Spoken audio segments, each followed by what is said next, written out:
আমার জিজ্ঞাসা, সেজদা সাহুর বিধান কি, কখন ও কেন সেজদা সাহু দিতে হয়, বিস্তারিত জানালে উপকৃত হব। ভাই, সাহু শব্দের অর্থ ভুল। সাহু শব্দের অর্থ কি? সেজদায় সাহু মানে হলো ভুলের সেজদা, অর্থাৎ ভুল হলে সেই ভুলের জন্য ক্ষতিপূরণমূলক যে সেজদা দেওয়া হয় এটাকে কি বলে? সেজদায়ে সাহু বলা হয়। এই সেজদায়ে সাহু এটা দেওয়া ওয়াজিব। এটা দেওয়া কি? ওয়াজিব। বিধান জানতে চেয়েছেন, বিধান কি? বিধান হলো ওয়াজিব। যদি কারোর সেজদায়ে সাহু দেওয়াটা আবশ্যক হয় কিন্তু সে না দেয়, তাহলে তার নামাজ হবে না, ওই নামাজ আবার পড়তে হবে। কথার কথা সেজদায়ে সাহু দিল না, ঘুরে ফিরে পরে মনে হলো হ্যাঁ সেজদায়ে সাহু তো দেই নেই, তাহলে ওই নামাজটা আবার পড়তে হবে, ওয়াজিবুল ইআদাহ, পুনরায় পড়তে হবে। সেজদায়ে সাহু কখন দিতে হবে? সেজদায়ে সাহু দিতে হবে কোন ওয়াজিব ছুটে গেলে। নামাজের যত কাজ আছে, সালাতের যত কাজ আছে, কাজগুলো তিন ভাগে বিভক্ত: ফরজ, ওয়াজিব, সুন্নাত। সুন্নাত কাজ ছুটলে কোনো সেজদায়ে সাহুটাও কিছু দেওয়া লাগবে না, এমনি নামাজ হয়ে যাবে। ওয়াজিব ছুটলে সেজদায়ে সাহু দিতে হবে, আর ফরজ ছুটলে সেজদায়ে সাহুতে কুলাবে না, ওইটা আবার পুনরায় করতে হবে, ওই নামাজ আবার পুনরায় পড়তে হবে, ওই রাকাত পুনরায় পড়তে হবে। অতএব সেজদায়ে সাহু ওয়াজিব।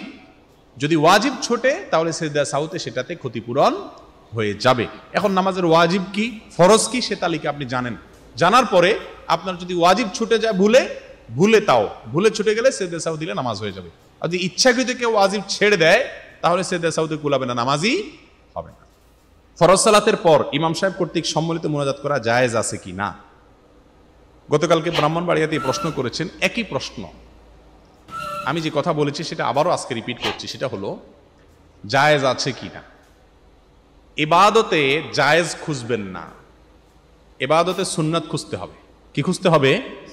সুন্নাত খুঁজতে হবে। জায়েজ মানে এটা ঠিক কিনা, এই কাজটা ঠিক না বেঠিক, মানে করলে করা যেতে পারে, না করলে নাই, এটার নাম কি? জায়েজ।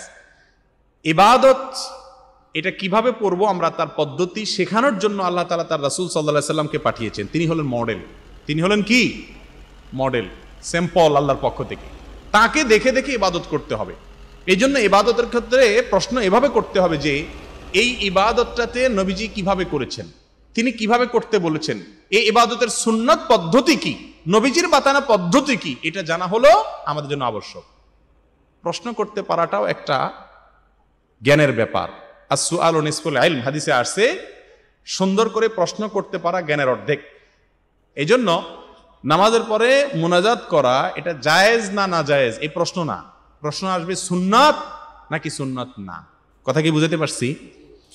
এবার আসেন, ওলামায়ে কেরাম যারা আছেন, কওমি, আলিয়া বা বিশ্ববিদ্যালয়ে পড়েছেন ইসলামী বিভিন্ন বিভাগে, যারা হাদিস সম্পর্কে ধারণা রাখেন, রাসূল করিম সাল্লাল্লাহু আলাইহি সাল্লামের হাদিস সম্পর্কে ধারণা রাখেন, একটু পড়াশোনা আছে, খুব বেশি বড় আলেম দরকার নেই, তারা বলতে পারবেন প্রিয় নবী সাল্লাল্লাহু আলাইহি সাল্লামের জীবনে কোনো কাজ যদি একবার করতেন সাহাবীদের সামনে, ওইটা হাদিসের বইতে অত্যন্ত গুরুত্বের সাথে আসছে, কারণ তার জীবনের কোনো বিষয়কে সাহাবায়ে কেরাম বলতে ছাড়েন।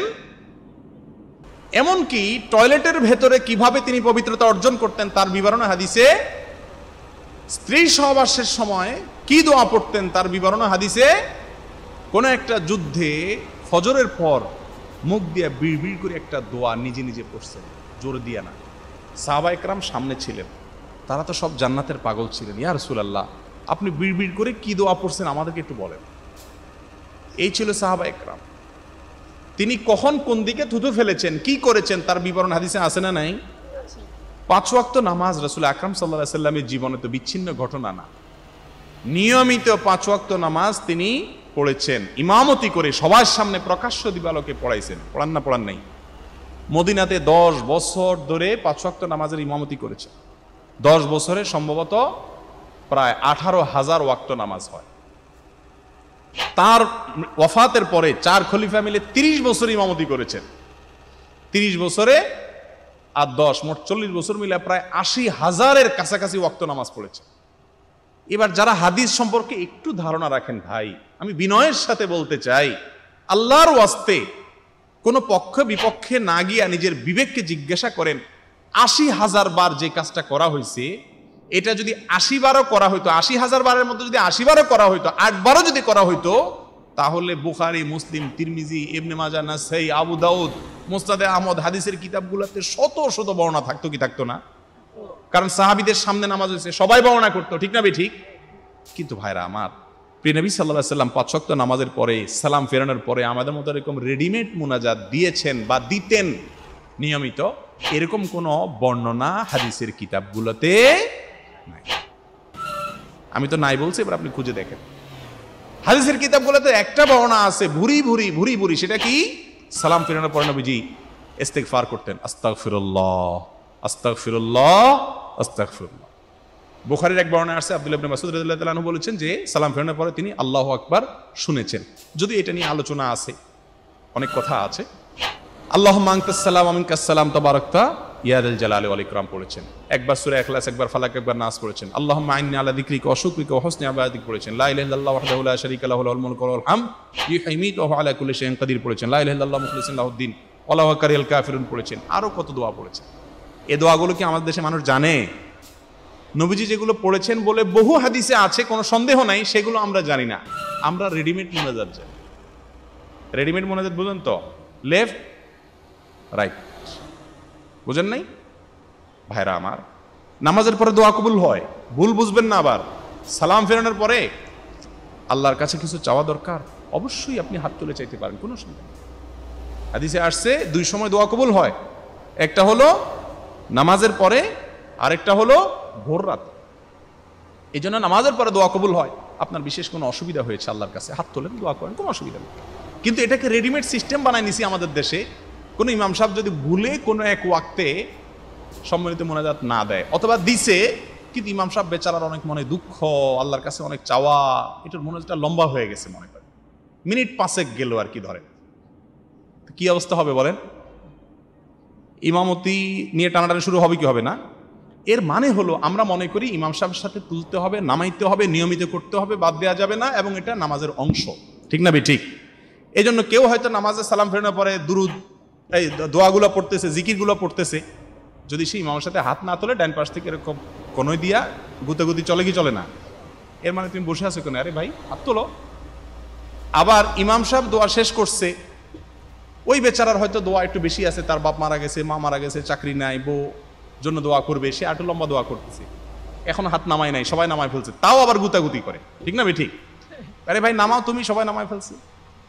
এই যে আমাদের অজ্ঞানতা, ভুল ধারণা, এটা ভাঙতে হবে। আল্লাহ তাআলা আমাদেরকে বুঝার তৌফিক দান করুন। কিন্তু তাই বলে এলাকাতে এটা নিয়ে ফতোয়া দিয়া জিহাদ শুরু করে দিয়েন না। ভুল কাজ করা উত্তম গন্ডগোল ফাসাদ করার চাইতে। বিশ্বাস হয় না? দলিল নেন। রাসূল আকরাম সাল্লাল্লাহু আলাইহি ওয়াসাল্লাম আমাদের আয়েশা রাদিয়াল্লাহু তাআলাকে বলেছেন, আয়েশা, লাউলা কওমুকে হাদিসু আহদিম বিল ঈমান, তোমার জাতি অর্থাৎ এই মক্কার মানুষগুলো মাত্র ইসলাম গ্রহণ করেছে, ইসলাম কাঁচা, এখনো আমি বললে সব কথা মানতে পারবে না, এদের যদি এই ডাইজেস্টিং পাওয়ার কম না থাকতো তাহলে এই কাবা আমি ভেঙে ফেলতাম। কারণ কাবার এক পাশ দিয়ে হাতিমে কাবা যেটা উঁচু করা আছে, এটা কাবার ভেতরের অংশ ছিল। আব্দুল মুত্তালিবের নেতৃত্বে, রাসূল আকরাম সাল্লাল্লাহু আলাইহি ওয়াসাল্লামের দাদার নেতৃত্বে যখন এটা পুনর্নির্মাণ করা হলো, পয়সার অভাবে তারা এটা করতে পারেন না, হালাল পয়সার অভাবে। তো নবীজি বলেছেন, কাবাকে অরিজিনাল তার যে ফাউন্ডেশন ইব্রাহিম আলাইহিস সালাম দিয়েছেন, ওইটার উপরে দাঁড় করায় এটাকে ভেঙে নতুন করে করতে আমার মনে চায়, কিন্তু আমি করব না। কাজটা ভালো, করা উচিত, কিন্তু আমি করব না। কেন? কারণ তোমার এই জাতি যারা ইসলাম গ্রহণ করেছে, এরা এখনো ইমানটা কাঁচা। আমি এটা করতে গেলে বলবো সর্বনাশ, মোহাম্মদ বাপদাদার সব উল্টে দিচ্ছে, আরে কাবা ভাঙা শুরু করে দিছে, এরা ভুল বুঝবে। তো কোনো সত্য কথা বলতে গেলে মানুষ ভুল বুঝবে, গন্ডগোল হবে, ফাসাদ হবে, এরকম যদি মনে হয়, সেখানে হক কথা প্রয়োজনে না বলাটা হলো সুন্নাত। এটা কার সুন্নাত, কার শিক্ষা? রাসূল করিম সাল্লাল্লাহু আলাইহি ওয়াসাল্লাম। হ্যাঁ, এর মানে এই না যে আপনি যুগ যুগ ধরে, বছরকে বছর ধরে মুখে কুলে দিয়ে বসে থাকবে। কৌশলে ধীরে ধীরে মানুষকে সুন্নাত বুঝাইতে হবে। আল্লাহ আমাদেরকে বোঝানোর তৌফিক দান করুন। আমরা তো জন্মগত মুসলমান, কিন্তু যারা অন্য ধর্মী হয়ে জন্মগ্রহণ করেছে তারা তো তাদেরই ধর্মকে সঠিক মনে করবে। তাহলে অন্য ধর্মে জন্ম নিয়ে তারা ভুল কোথায় করেছেন? তারা যদি মুসলিম হয়ে জন্মাতো, তবে তারাও তো ইসলাম সম্পর্কে জানতে পারত। তবে আল্লাহ কেন তাদেরকে অন্য ধর্মের হয়ে জন্ম দিলেন? আমাদের নাস্তিক বন্ধুদের একটা পছন্দের প্রশ্ন এটা। তারা খুব বেশি বেশি এই প্রশ্নটা করেন যে আল্লাহ অন্য ধর্মের কারোর ঘরে জন্মগ্রহণ করাইয়া তাদের প্রতি অবিচার করেছেন, আর মুসলমানের ঘরে জন্মগ্রহণ করে আল্লাহ তাআলা আমাদেরকে সুবিচার করেছেন, বা আমাদের প্রতি বেশি অনুগ্রহ করেছেন। ভাইরা আমার, আল্লাহ রাব্বুল আলামিন প্রত্যেকটা মানুষকে জন্ম থেকেই ইমানদার করে জন্মগ্রহণ করে। কুল্লু মৌলুদিন ইউলাদু আলাল ফিতরা, হাদিসে আসছে প্রত্যেক শিশুই জন্মগ্রহণ করে কি নিয়া? ফিতরাতি বা সৃষ্টিগত বিশ্বাসের উপরে। তবে পরিবেশের মাধ্যমে সে নষ্ট হয়। আল্লাহ তাআলা সবাইকে বিবেক দিয়েছেন। আল্লাহ তাআলার একত্ববাদ, আল্লাহর অস্তিত্ব বোঝার জন্য শুধু বিবেকটাই যথেষ্ট, শুধু বিবেকটা খরচ করা দরকার। বিবেক খরচ না করার কারণে সে অপরাধী হবে। আর যদি সে নিজের বিবেককে খরচ করে, এমনকি একটা প্রশ্ন অনেকেই করেন যে কথার কথা কেউ জঙ্গলে বসবাস করে, কোনো সভ্যতার ছোঁয়া লাগে নাই, তো এই ব্যক্তি তো ইসলামের কোনো দাওয়াত, কোরআন হাদিসের কোনো আদেশ নিষেধ সে জানেই না, আলেম ওলামারা জান নাই, সেখানে ওয়াজ মাহফিল হয় নাই, বই পুস্তক যায় নাই, তো তাদেরকে আল্লাহ তাআলা কিভাবে জান্নাত দিবেন? এর উত্তর হলো আল্লাহ তাআলা তাদেরকে কিয়ামতের দিন নামাজ, রোজা, হজ, যাকাত কিচ্ছুর জন্য জবাবদিহি করবেন না, কারণ এগুলোর এলেমই তাদের কাছে যায় নাই। একটা শুধু প্রশ্ন থাকবে, আল্লাহর অস্তিত্বকে বিশ্বাস করো কিনা। এটুকু বুঝার জন্য কোনো পণ্ডিত হওয়ার প্রয়োজন, আকল যথেষ্ট, বিবেক যথেষ্ট, যে আমি কোত্থেকে আসলাম, কোথায় যাচ্ছি। আল্লাহ তাআলা বিবেককে খরচ করলে যে কোনো কেউ ইসলামের দিশা পাওয়ার কথা। এরপরের প্রশ্ন, আমার নাম রাবেয়া বেগম, আমার একটি প্রশ্ন ছিল, তা হলো মহিলাদের জন্য মুখ ঢাকা নিয়ে মতভেদ কেন? কেউ বলছে মুখ খোলা রাখা যাবে, আবার কেউ বলছে যাবে না। ভাইরা আমার, মতভেদ থাকাটা তো স্বাভাবিক, কারণ কোরআন হাদিসের নির্দেশগুলো বোঝার জন্য যে সেন্স বা বুদ্ধির প্রয়োজন, সেটা তো আল্লাহ তাআলা মেপে মেপে সবাইকে সমান দেন নাই। কারোর বুদ্ধি একটু কম, কারোর একটু, এখন কার বেশি কার কম সেটাও আবার মাপার কোনো সুযোগ নাই। এই জন্য মত পার্থক্য হওয়াটা অস্বাভাবিক না, এটা মতবৈচিত্র্য বলতে পারি আমরা এটাকে। তবে অধিকতর বিশুদ্ধ কথা হলো চেহারা প্রদর্শন করা যাবে না। চেহারা প্রদর্শন করা যাবে, চেহারা প্রদর্শন করলে সেটা পর্দা হবে না। কোরআনে কারিমে আল্লাহ বলেছেন, মেয়েদের পর্দা প্রসঙ্গে বলতে গিয়ে বলেছেন ইউদনিনা আলাইহিন্না মিন জালাবিবিহিন্না। জেলবাব বলা হয় মাথার উপরের কাপড়কে, ওড়না। এটাকে আল্লাহ তাআলা বলেছেন ইউদনিনা আলাইহিন্না। ইউদনিনা মানে হলো টেনে দিবে, মেয়েরা মাথার উপরের ওড়নাকে কি করবে? টেনে দিবে। এখন আজকাল বাইর হয়েছে, আপনার কি বলে এগুলোরে, হেজাব বলে না, এটা বাইর হয়েছে, এভাবে এত টাইট করে বাঁধে, এটাকে এমন করে টাইট করে বাঁধে যাতে করে চেহারাটা সুন্দর করে প্রদর্শিত হয়। খেয়াল করেন না আপনারা? এত টাইট করার দরকার কি বাবা? এমনি ছেড়ে দিলেও তো চলতো না, ছেড়ে দেয় না, এমন সুন্দর করে টাইট করে যাতে করে চেহারাটা ভালো করে প্রদর্শিত হয়। আমরা পুরুষরা মনে করেন যে হুজুররা যারা রুমাল পরে, আমরা এরকম টাইট করে দেই। ক্যামেরাম্যানরা সবসময় বলে যে হুজুর রুমাল সরান, দেখা যায় না। আমরা তো এরকম টাইট করে দেই না, কিন্তু এই যে তথাকথিত হিজাব, আরাবিয়ান স্টাইল, কি মিশরিয়ান স্টাইল, এই যে বাইর হইছে, এগুলা শয়তানি স্টাইল। আপনার একটু নিজের বিবেককে খরচ করেন, কেন এরকম টাইট করতে হবে? ব্যাপার কি? অন্য কিছু তো টাইট করে না, এই জায়গাটা সেরকম টাইট করতে হবে কেন? উদ্দেশ্য হলো চেহারাটাকে কি করা? প্রদর্শন করা। আল্লাহ রাব্বুল আলামিন বলেছেন ইউদনিনা আলাইহিন্না, মাথার কাপড়টাকে তোমরা টেনে দাও। তো টেনে দেওয়া হলো না এটা আরো টাইট করে দেওয়া হলো? এটা কিভাবে পর্দা হয়? হ্যাঁ, যে সমস্ত ওলামা ইকরাম বলেন মুখ ঢাকতে হবে না, তাদের মতের একটা ব্যাখ্যা এরকম হতে পারে যে আপনি এটাকে টেনে দিলেন, টেনে দিলে নিচের দিক থেকে মুখ তো ঠিকই খোলা, নিচের দিক থেকে মুখ খোলা, কিন্তু প্রদর্শিত হলো না, এটুকু। আমাদের আয়েশা রাদিয়াল্লাহু তাআলা আনহার হাদিস দেখেন, ওমরা বা হজের সময় তিনি যখনই কোনো পুরুষ নজরের এরিয়াতে আসতো সাথে সাথে কাপড় টেনে দিতেন।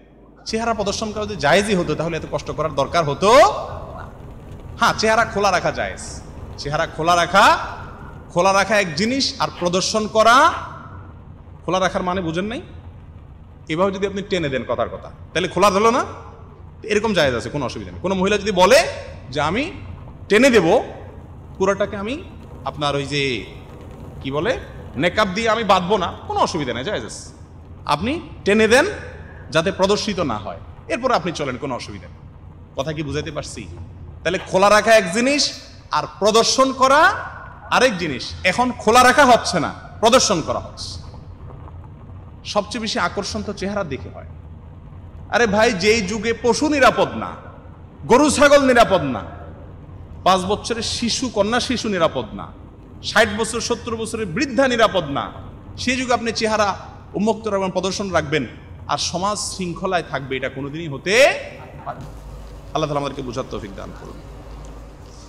সালাতের কাজা ও কাফারা আছে কিনা জানিয়ে বাদ করবে। জি, সালাত যদি ছুটে যায় অবশ্যই কাজা করতে হবে। বাবু কাজাইল ফওয়ায়েদ নামে ফোকায়ে কেরাম সমস্ত ফিকহের কিতাবগুলোতে অধ্যায় রচনা করেছেন। নামাজ ছুটে গেলে সেটা কি করতে হবে? আদায় করতে হবে। ওয়ারিসদেরকে বঞ্চিত করে মসজিদ মাদ্রাসা করে কি ওয়ারিসদের হক আদায় হবে? না। ওয়ারিসদেরকে যদি সম্পদ না দিয়ে সব মসজিদ মাদ্রাসা করে দেন, পীর সাহেবের কাছে দিয়ে আসেন, সব কিছু বাবার দরবারে দেন, বা বাবার দরবারে না দেন আল্লাহর দরবারেই দিলেন, এটা জায়েজ না, এটা হারাম। রাসূল আকরাম সাল্লাল্লাহু আলাইহি সাল্লাম তার এক সাহাবীকে বলেছেন, তোমার সন্তানদেরকে তুমি কিছু সম্পদ দিয়ে তাদের জন্য রেখে যাওয়া উত্তম, তাদেরকে মানুষের কাছে হাত পাততে বাধ্য হবে, তাদের কিছু নাই নিঃস্ব হয়ে যাবে এরকম করার চাইতে। অনেক মুরব্বীরা আছেন বলে যে ছেলে মেয়েগুলো একটা মানুষ হয় না, একটারও কিছু দেবো না, সব মসজিদে দিয়ে দেবো। জায়েজ নেই। কেন জায়েজ না জানেন? আপনার সন্তান আপনার ঘরে জন্মগ্রহণ করার কারণে আপনার সম্পদের মালিকানা তার হয়ে গেছে, আপনি বঞ্চিত করার অধিকার নাই। এই যে আমাদের দেশে প্রচলিত তেজ্য পুত্র আছে না, তেজ্য পুত্র মানে সন্তানকে ত্যাগ করার সিস্টেম আছে। ইসলামে কোনো ত্যাগ করার সিস্টেম, যত খারাপ হোক ত্যাগ করার কোনো সিস্টেম ইসলামে। এই জন্য মুরব্বীরা সন্তান ছেলে মেয়ে খারাপ দেখে সব দান করে দিবেন না। 1/3 আপনার মরার পরে সব দান করার যদি ওসিয়ত করেন, সর্বোচ্চ 3 ভাগের 1 ভাগ পর্যন্ত কার্যকর করা হবে। এমনকি বুড়া মুরব্বী যদি বলেও যায় যে আমার মরার পরে হুজুর সব সম্পত্তি বুঝে নিয়ে আসবেন আপনি মাদ্রাসায়, ছেলেদের দায়িত্ব হলো বলা, হুজুর থামেন, 3 ভাগের 1 ভাগ পর্যন্ত নিতে পারবেন, বাকিটা আমাদের। কথা কি বুঝাতে পারছি? ইসলাম বাস্তবতা ভিত্তিক ধর্ম। এরকম আপনার আবেগ প্রবণ হয়ে উল্টাপাল্টা কাজ করা, সন্তানদেরকে নিঃস্ব করে যাওয়া ইসলামে কি নাই? জায়েজ নাই। এশার সালাতের পর বিতির সালাত পড়ে অথবা ঘুম থেকে জাগ্রত হয়ে তাহাজ্জুদ সালাত পড়লে আবার বিতির সালাত পড়ার প্রয়োজন আছে কিনা? না। সন্ধ্যা রাত্রে যদি এশার নামাজের পরে বিতির পড়ে ফেলান, এরপর আপনি শুয়ে যান, ভোর রাতে আপনি উঠছেন, আল্লাহ তৌফিক দিচ্ছেন, তাহাজ্জুদ পড়ার উঠতে পারবেন আপনি, এটা চিন্তা করেন না, কিন্তু আল্লাহ তৌফিক দিয়ে দিচ্ছেন, তখন তাহাজ্জুদ পড়লে আর নতুন করে বিতির পড়ার প্রয়োজন। তবে হ্যাঁ, হাদিসে আসছে এই যে আলু আখিরা সালাতিকুম বিল্লাইলি বিতরা, তোমাদের রাতের শেষ নামাজ যেন বেজোড় হয়, অর্থাৎ বিতির লাস্টে পড়বা। কিন্তু কোনো কারণে যদি এমন হয় মাঝে মধ্যে আগে বিতির পড়ছেন শেষে তাহাজ্জুদ পড়তেছেন, তাহলে নতুন করে বিতির পড়ার প্রয়োজন নাই। আমার ছেলেকে ইসলামের জন্য ভালো স্কলার বানাতে চাই, তার বয়স 3 বছর চলে। বরিশালে এমন কোন মাদ্রাসায় দিলে, এমন কোন মাদ্রাসায় দিলে ভালো হয় অনুগ্রহ করে বলবেন। বরিশালের আমার এটা প্রথম স্টে, আমি বরিশালের উপর দিয়ে গেছি আসছি, কিন্তু কোনো নামই নেই, যার কারণে বরিশালে কোন মাদ্রাসা দিলে ভালো হবে আমি বিস্তারিত বলতে পারবো না। তবে মাদ্রাসাতুল ইখলাস এটাতে আমি গেছি এবং দেখেছি, আলহামদুলিল্লাহ আমার কাছে মনে হয়েছে যে আশা জাগা নিয়ে, আল্লাহ ভালো জানেন, আমি খুব বেশি কিছু ভিতরে এত ডিপ জানি না যে দায়িত্ব নিয়ে বলে ফেলবো আপনাকে, তবে যেটুকু দেখেছি তাতে মনে হয়েছে আলহামদুলিল্লাহ এই যুগে যে ধরনের দিনী প্রতিষ্ঠান থেকে যুগের চ্যালেঞ্জ মোকাবেলা করার মতো আলেম তৈরি হতে পারে, তার গোড়াপত্তন বা সূচনা এসব প্রতিষ্ঠান হতে পারে ইনশাআল্লাহ। অতএব এই প্রতিষ্ঠানের সাথে আপনারা ইনভলভ হতে পারেন, দোয়া করতে পারেন, সাথে থাকতে পারেন ইনশাআল্লাহ। বৃহস্পতিবার রাতে কবরের 2 রাকাত নফল নামাজ আছে। অনেকে বলবেন যে মাদ্রাসাতুল ইখলাস আলাদা দাওয়াত দিছে তো এই জন্য ওনাদের ক্যাম্পাস করে দিয়ে গেল। আমি মাহফিলে আসার বহু আগে আমাকে একজন ফোন দিয়েছে বরিশালের, ভাই কোথায় দেবো? তো আমি বললাম যে এই মাদ্রাসার কার্যক্রম দেখি আমি, আরো বহু ভালো মাদ্রাসা আছে হয়তো, আমি তো সবগুলো দেখি না। একটা কথা আমি যেটা জানি আমি বললাম এখানে দিতে পারেন, আমি জানি এটা ভালো মাদ্রাসা আলহামদুলিল্লাহ। অতএব ওনারা দাওয়াত দিছে দেখে ক্যাম্পাস করে গেছি, ব্যাপারটা এরকম নাকি? ভুল বুঝেন না। বৃহস্পতিবার রাতে কবরের 2 রাকাত নফল নামাজ আছে, এ সম্পর্কে জানতে চাই। না, বৃহস্পতিবার রাতে বিশেষ করে নামাজের কথা কোরআন হাদিসে বলা হয় না। তবে বৃহস্পতিবার রাতটা সপ্তাহের শ্রেষ্ঠ রাত, সপ্তাহের, কারণ হলো এটা জুমার রাত। বৃহস্পতিবার সন্ধ্যা থেকে কি শুরু হয়? জুমার রাতের সবচেয়ে বড় আমল হলো দুরূদ পড়া। বিশেষই কি পড়া? দুরূদ পড়া। রাসূল আকরাম সাল্লাল্লাহু আলাইহি ওয়াসাল্লাম বলেছেন, আকসিরু আলাইয়া মিনাস সালাতি মিন ইয়াউমিল জুমআতি ওয়া লাইলাতিল জুমআ, তোমরা জুমার রাতে জুমার দিন আমার প্রতি বেশি দুরূদ পাঠ করো, কারণ এগুলো আমার কাছে পেশ করা হয়। এজন্য বৃহস্পতিবারে দুরূদ পাঠের কথা হাদিসে আছে, আর নির্দিষ্ট কোনো নামাজের কথা হাদিসে নাই। তবে হ্যাঁ, তাহাজ্জুদ বা নফল নামাজ আপনি পড়তে পারেন, এটা আপনার ব্যাপার। কেউ ভুলে 4 রাকাত নামাজে 3 রাকাতে বসেছে, দোয়া মাসুরা পড়ার সময় স্মরণে আসছে, এখন সে কি 1 রাকাত পড়ে সাজদা দিবে, না ওই রাকাত শুধু সাজদা দিবে? 4 রাকাত নামাজে কয় রাকাতে বসছে? 3 নম্বর রাকাতে বসেছে। দোয়া মাসুরা পড়ার সময় যদি স্মরণ হয়, ফরজ নামাজ যদি হয় তাহলে দাঁড়িয়ে যাবে, দাঁড়িয়ে আরেক রাকাত পড়বে, শেষে সিজদা সৌ দিবে, বাস নামাজ হয়ে যাবে ইনশাআল্লাহ। কথা কি বুঝাতে পারছি?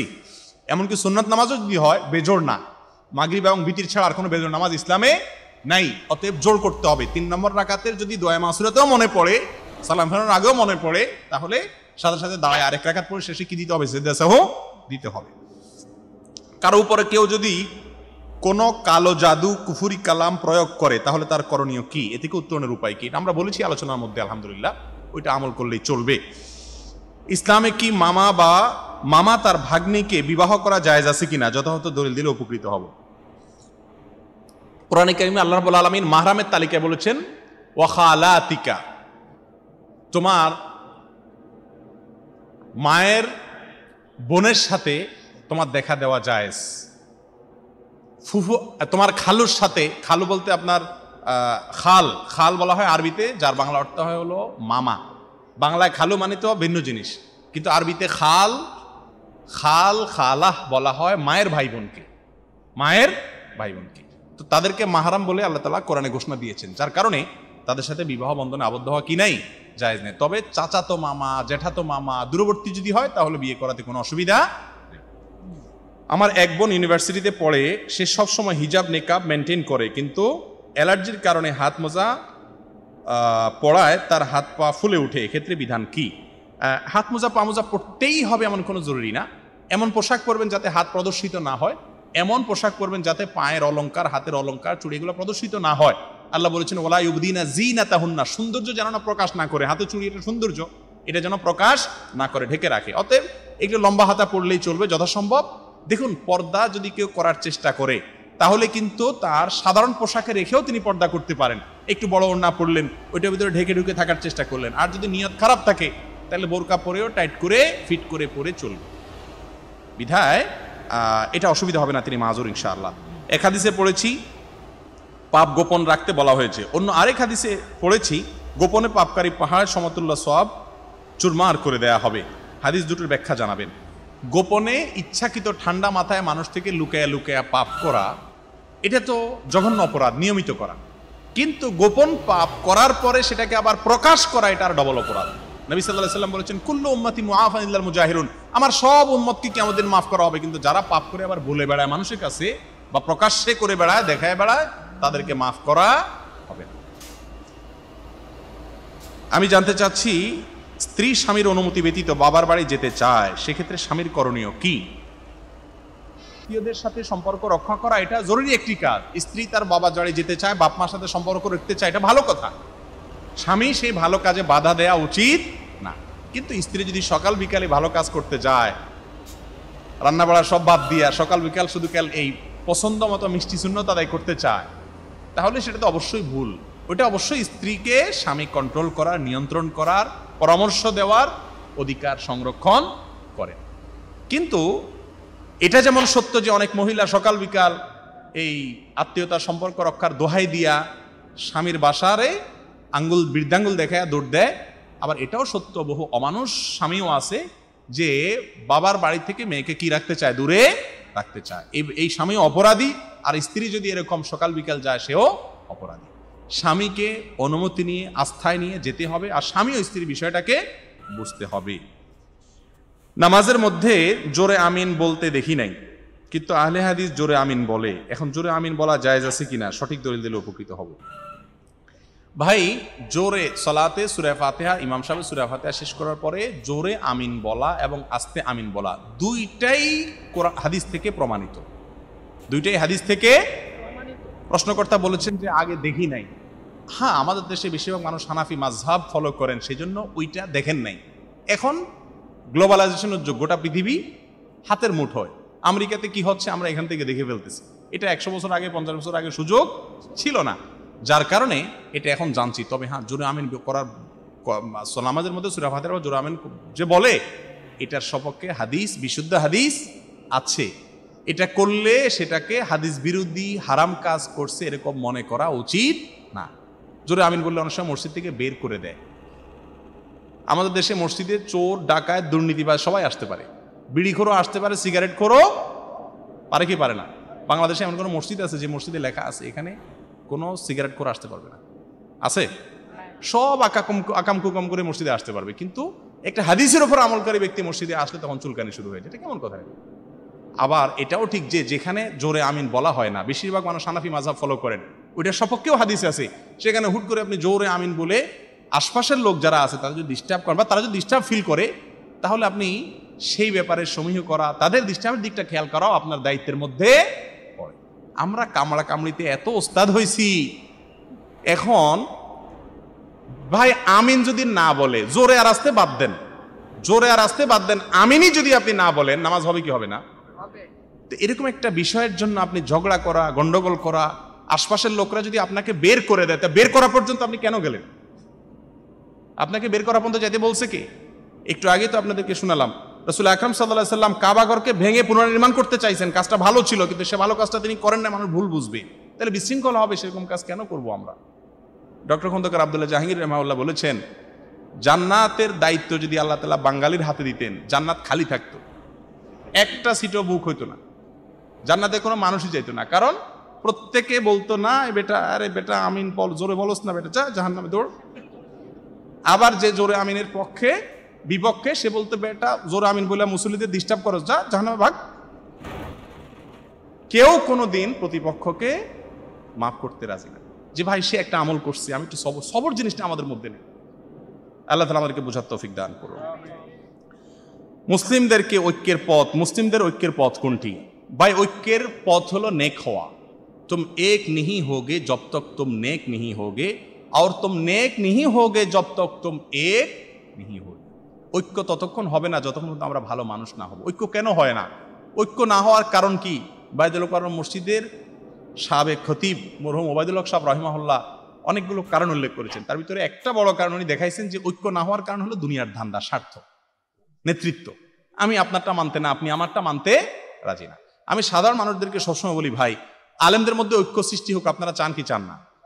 যদি চান তাহলে আপনাদের জন্য কিছু করণীয় আছে, ফর্মুলা আছে। নাম্বার 1, আল্লাহর ওয়াস্তে আপনার কোনো আলেমকে ভালো লাগলে তার কথা শুনেন, কিন্তু অন্য আলেমের বিরোধিতা করা এটা আপনার দায়িত্ব বানিয়ে নিয়েন না। এখন আমরা সাধারণ মানুষরা বিশেষ করে ফেসবুকে আল্লাহু আকবার এত নিকৃষ্টভাবে অন্য আলেমের বিরুদ্ধে আমরা গালিগালাজ করতেছি, কাফের গোমরা ফতোয়া দিচ্ছি, গোষ্ঠী উদ্ধার করতেছি, সব মনে করেন ওনার ভক্ত, তো ওনার ভক্ত আমি যদি একটু বেশি পরিচিত হয়ে যাই, তাহলে ওনার ভক্ত এবার আমার পিছে লাগে। এরগুলো আছে না নাই? তাহরিসুল বাহায়েম ফিকহের পরিভাষা একটা গুনাহের কথা, নাম তাহরিস।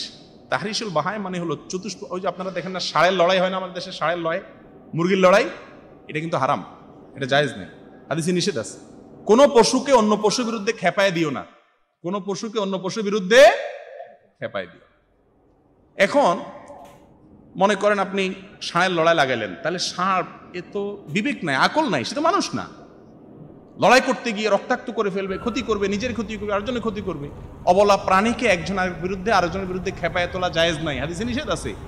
সেখানে মানুষকে মানুষের বিরুদ্ধে, আবার আলেমকে আলেমের বিরুদ্ধে খেপায় তোলা, এই যে ক্যামেরাওয়ালা ভাইরা, ইউটিউবাররা, ফেসবুকাররা, আর যারা ফেসবুকে আসেন, এই গোষ্ঠী উদ্ধার করেন। ভাইরে আল্লাহকে ভয় করেন, এটা হারাম কাজ। মুসলিম ঐক্য নষ্টের জন্য বাংলাদেশে আজ সবচেয়ে বেশি দায় হলো এটা।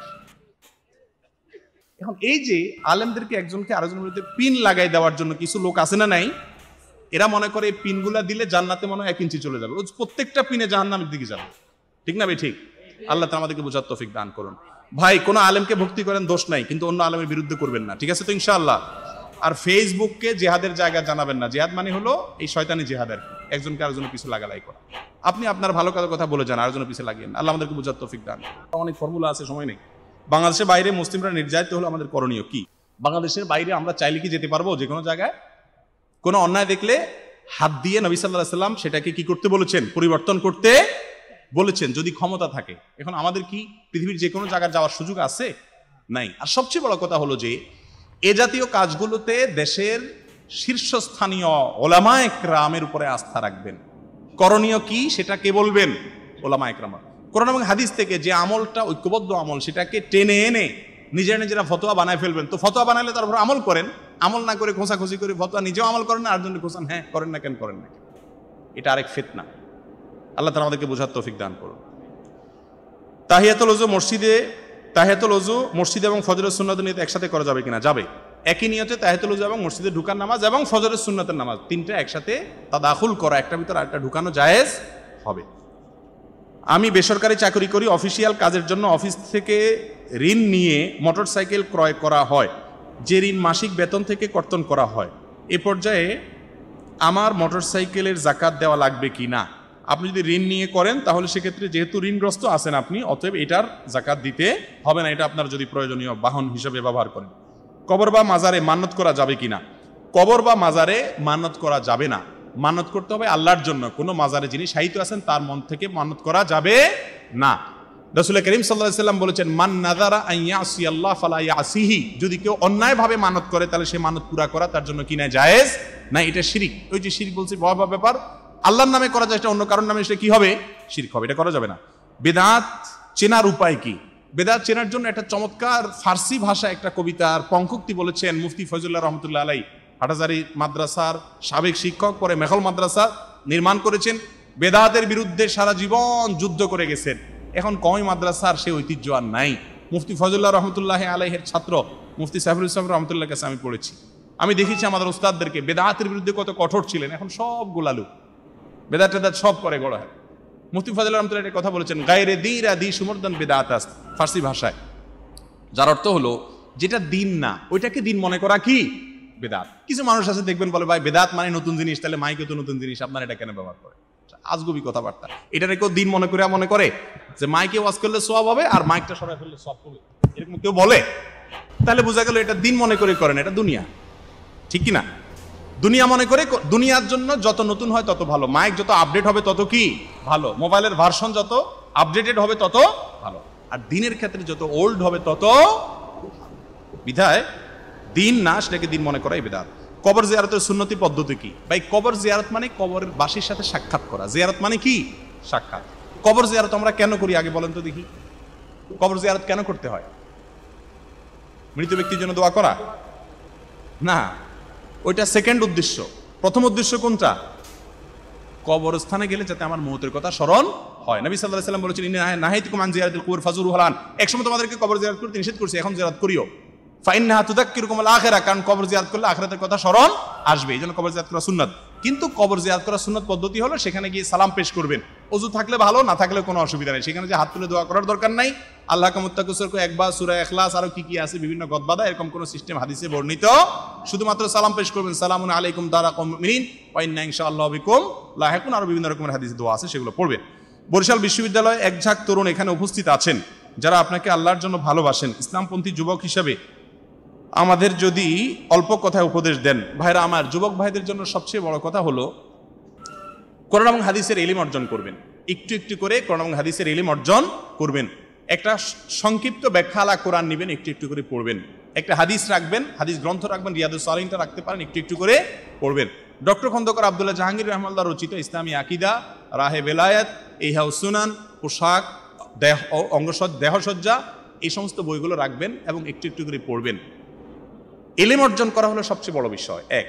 দ্বিতীয়ত হলো যারা কলেজ বিশ্ববিদ্যালয়ে আছেন তাদের সামনে নাস্তিক্যবাদের চ্যালেঞ্জ, সংশয়বাদের চ্যালেঞ্জ আছে, সেগুলো থেকে বাঁচার জন্য আরিফ আজাদ আছে, ডক্টর শামসুল আরিফিন আছেন, অনেক লেখকরা আছেন যাদের লেখাগুলো ইমানদারদের বিরুদ্ধে সংশয়গুলো যে নাস্তিকরা তৈরি করে সেগুলো দূর করার জন্য সহায়ক হয়, সেগুলো পড়বেন। কারণ আমাদের যেই পরিবেশে যে ধরনের বাধা আসে সেগুলো মোকাবেলা করার জন্য সেই ধরনের ইলম এবং নলেজ, জ্ঞান আমাদেরকে অর্জন করতে হবে, সেটা করবেন। আর 3 নম্বর পরামর্শ হলো ভালো সঙ্গীদের সাথে থাকবেন। খুব কঠিন একটা সময় যাচ্ছে ভাই, চতুর্দিকে গুনাহের হাতছানি। এজন্য যেই দোস্ত নেককার, আমি ব্যক্তিগতভাবে আপনাদেরকে বলি, আমি এখনো চেষ্টা করি কোনো লোককে যদি দেখি মুখলেস, ইয়াং মানুষ অথবা একজন কলেজের প্রফেসর মানুষ বা সাধারণ মানুষ, কিন্তু দেখি লোকটা মুখলেস, আল্লাহওয়ালা, হারাম থেকে বাঁচার জন্য যুদ্ধ করে, আমি পাগলের মতো তার কাছে ছুটে যাই, সকাল বিকাল তাকে ফোন দেই, ইনবক্সে চ্যাট করি। কেন? উদ্দেশ্য যে তার সাথে যোগাযোগ থাকলে আমি মুত্তাকি হতে পারবো। এই জন্য যুবক ভাইয়ারা খুঁজে খুঁজে দেখবেন কোন যুবক হারাম থেকে বেঁচে থাকার জন্য ইমানি পাওয়ার আছে, জীবন চলে গেলে হারামের ধারা কাছে যায় না, ইমান শক্ত, এরকম তাদের সাথে উঠা বসা করবেন। যত বেশি তাদের সাথে সম্পর্ক করবেন তত বেশি আপনি ভালো হতে পারবেন। সোহবত, ইয়া আইয়ুহাল্লাযীনা আমানু তাকুল্লাহ ওয়া কুনু মাআস সাদিকিন। শুধুমাত্র ইলম অর্জন, বই পুস্তক পড়লেই হবে না, ভালো মানুষের সান্নিধ্য অর্জন করতে হবে। আল্লাহ তাআলা আমাদের ঈমান আমলকে হেফাজত করুন। আর খুব বেশি দোয়া করবেন। ফিতনার যুগ ভাই, ওয়াজ করা অনেক সোজা, ওয়াজ শোনা অনেক সহজ, আমল করা অনেক কঠিন, আর শেষ পর্যন্ত আমল ধরে রাখা আরো কঠিন। এই জন্য আল্লাহর কাছে পানা চাইতে হয় সকাল বিকাল। নবী সাল্লাল্লাহু আলাইহি ওয়াসাল্লাম দোয়া শিখাইছেন, এত দোয়া, হেদায়েতের দোয়া, ইহদিনাস সিরাতাল মুস্তাকিম, আল্লাহুম্মা হদিনা, সারাদিন দোয়া। এই জন্য আল্লাহর কাছে কেমন বাক্যে দোয়া করবেন। এই কাজগুলো করলে ইনশাআল্লাহ ফিতনার যুগে আল্লাহ তাআলা আমাদেরকে হেফাজত রাখবেন। এরপরের প্রশ্ন, ইসলামী পোশাক সম্পর্কে কিছু বলেন। ভাই, ইসলামের পোশাক বলতে বিশেষ কোনো স্টাইলের পোশাক নাই। এই যে আমরা জুব্বা পরি, এটা আমরা অনেকে মনে করি হুজুরদের জুব্বা বোধহয় ইসলামী পোশাক, আর জুব্বা যত লম্বা হয় হুজুরও বোধহয় তত বড় হয়। এগুলো আসলে কোনো সঠিক কথা না। জুব্বা বা পাঞ্জাবির সাইজের সাথে হুজুরের সাইজের কোনো সম্পর্ক নাই। একসময় মনে করা হয়তো যে পেটের সাইজ যত বড় হয় হুজুরের বোধহয় তত বড়। এখন হুজুরা সব শিয়ানা হয়ে গেছে, একটা জাহাঙ্গীর কবির মুরিদ হুজুররাও, যার কারণে হুজুররা এখন খানাপিনা ছেড়ে দিচ্ছে। আগে বলতো যে মোল্লার পেট আল্লাহর তাগারি, মানে বেশি খায়, 4-5 বাড়ি খায়। এখন হুজুররা গেলে কনে আমি ডায়েট করি, বাহ, হুজুররাও ডায়েট হয়ে গেছে, আমি নিজেও করছি কয়দিন। যাই হোক, তো ইসলামী পোশাক বলতে বিশেষ কোনো পোশাক নাই। পুরুষরা ফাসেকদের মতো পোশাক পরবে না, কাফেরদের মতো পোশাক পরবে না। এই যে অনেক যুবক ভাইরা আছেন বিভিন্ন খেলোয়াড়দের মডেল হিসাবে বানায় তাদের পোশাক পরেন, এগুলো করবেন না, এটা আপনার ব্যক্তিত্বের সাথে যায় না। আচ্ছা, বাংলাদেশের সেনাবাহিনীর লোকেরা পাকিস্তানি সেনাবাহিনীর পোশাকের আদলে পোশাক পরবে কোনোদিন? পরবে না। এটা তো আমরা বুঝি, কেন পরবে না? আমরা স্বাধীন হয়েছি তাদের থেকে, তাদের মতো হওয়ার জন্য নাকি? তাহলে আল্লাহর দুশ্মন, আল্লাহকে মানে না, এই ব্যক্তিকে আমি কখনো আমার মডেল হিসাবে মানতে পারি না। হারাম পোশাক থেকে বেঁচে থাকার চেষ্টা করা। পুরুষরা মহিলাদের পোশাক না পরা। এখন আজকাল দেখবেন পাঞ্জাবি বাইর হয়েছে, পুরুষদের পাঞ্জাবির সাথে একটা ওড়না দেয়, খেয়াল করছেন? আবার মেয়েদের জামার সাথে ওড়না নাই। মেয়েদের জামার সাথে কি নাই? ওড়না নাই। আপনারা খেয়াল করছেন এটা? যে অনেক মেয়েরা আছে, ম্যাক্সিমাম মেয়েদের কাপড় চোপড় এখন দেখা যাচ্ছে ওড়না টোড়না নাই, জাস্ট একটা শর্ট জামা। আবার পুরুষদের পাঞ্জাবি মাশাআল্লাহ অনেক দূর, মেয়েদেরটা শর্ট। পুরুষদের ওড়না আছে, পাঞ্জাবির সাথে ওড়না দেয়, মেয়েদের ওড়না। আজব কথাবার্তা। রাসূল করিম সাল্লাল্লাহু আলাইহি ওয়াসাল্লাম বলেছেন, আল্লাহ লানত বর্ষণ হয় ওই পুরুষদের প্রতি যারা মহিলাদের পোশাক ধারণ করে, আর ওই মহিলাদের প্রতি যাদের পুরুষদের পোশাক ধারণ করে। একটা জিনিস আপনারা খেয়াল করেন, আমি প্রায় চিন্তা করি, হাদিসে যত কাজ নিষেধ করা হয়েছে ইবলিস তার সব আইটেম বাইর করে ছাড়ছে। আপনি খেয়াল করে দেখেন, পাঞ্জাবির সাথে ওড়না দিতে হবে। কিরে বাবা, কে পাঞ্জাবির সাথে ওই যে গরুর মুখে যেরকম কাইট দেয়, একটা কাইট দিয়ে দাও, কিন্তু ওড়নাই কেন দিতে হবে? কারণ হলো মহিলার সাথে সাদৃশ্য করাইতে হবে, জাহান্নামে নিতে হবে। এগুলো সব ইবলিসের প্ল্যান। আল্লাহ আমাদেরকে বোঝার তৌফিক দান করুন। ইসলামী পোশাক বলতে নিষিদ্ধ পোশাকের ক্ষেত্রে যে ড্রেস কোড আছে ইসলামে, সেটা থেকে বেঁচে থাকলে ইসলামী পোশাক হয়ে যায়। বিস্তারিত জানার জন্য আব্দুল্লাহ জাহিনুল্লাহ পোশাক, দেহসজ্জা, অঙ্গসজ্জা, এই বইটা পড়বেন। বাসায় নিয়মিত জামাতে সালাত আদায় করলে কি মসজিদে যাওয়া জরুরি? না, বাসায় জামাতে সালাত আদায় করলে পুরুষ মানুষের নামাজ হবে না। কালে বদরে কখনো হতে পারে আপনি নিয়মিত বউকে নিয়ে, মাকে নিয়ে, বোনকে নিয়ে জামাতে নামাজ আদায় করলেন, তাতে আপনার নামাজ হবে না। একটি জয়ীফ হাদিসে আসছে, লা সালাত আলি জাল মাসজিদ ইল্লা ফিল মাসজিদে, মসজিদের প্রতিবেশী মসজিদে এসে নামাজ না পড়লে নামাজ হবে না। যদি হাদিসটা সনদ জয়ীফ, কিন্তু এর মর্ম সহিহ, এই জন্য মসজিদে এসে নামাজ পড়তে হবে। বিবাহ শুরু থেকে সম্পন্ন হওয়া পর্যন্ত বিবাহের সুন্নত নিয়মগুলো বলবেন। এটা তো ফজর পর্যন্ত বলতে হবে। এটা বিস্তারিত জানার জন্য ইউটিউবে আমাদের একটা ভিডিও আছে, বিবাহের সুন্নত পদ্ধতি, আসুন্নাহ ফাউন্ডেশন ওয়েবসাইটে 1 ঘন্টার। এটা বিস্তারিত শুনে নেবেন যুবকরা, ইনশাআল্লাহ কাজে দিবে। আর শুধু এই বিষয়ে একদিন আলোচনা করব ইনশাআল্লাহ, দাওয়াত বুকিং নিয়ে রাখলাম। একজন মুসলিম সন্তান জন্মগ্রহণের তার 2 কনে কানে আজান দিতে হয় কেন? কানে আজান দেওয়ার বিষয়টা বিশুদ্ধ হাদিস দ্বারা আসে না, কিন্তু অনেকগুলো জয়ীফ হাদিসে আসছে, সবগুলোর উপরে আমল করা যায়। বিন বাজ রাহিমাহুল্লাহ বলছেন এটা আমল করা যায়। কেন করতে হয় আল্লাহ ভালো জানে কেন করতে হয়। হয়তো বা জন্মের সঙ্গে সঙ্গে তাওহীদের বাণী তার কানে শুনে দেওয়া হয়, যাতে করে তাওহীদ তার ভিতরে থাকে, এটা চেষ্টা আর কি। আপনার কাছে আমার একটি প্রশ্ন ছিল, প্রশ্নটা হচ্ছে, আমাদের পৃথিবীতে এমন অনেক নৃগোষ্ঠী আছেন যাদের কাছে সভ্যতার আলো এখনো পৌঁছায়নি। সভ্য সমাজ থেকে তারা সম্পূর্ণ বিচ্ছিন্ন। ধর্ম কি তারা জানে না, দিনের দাওয়াত কি, এই বিষয়ে আমরা বলে ফেলেছি ইতিমধ্যে। বাংলাদেশ ব্যাংকে চাকরি করা কি জায়েজ আছে? যদি জায়েজ না হয় তাহলে সেখানে কারা চাকরি করবে, বিস্তারিত জানাবেন। মুসলমানরাই চাকরি করবে, কেন চাকরি করবে?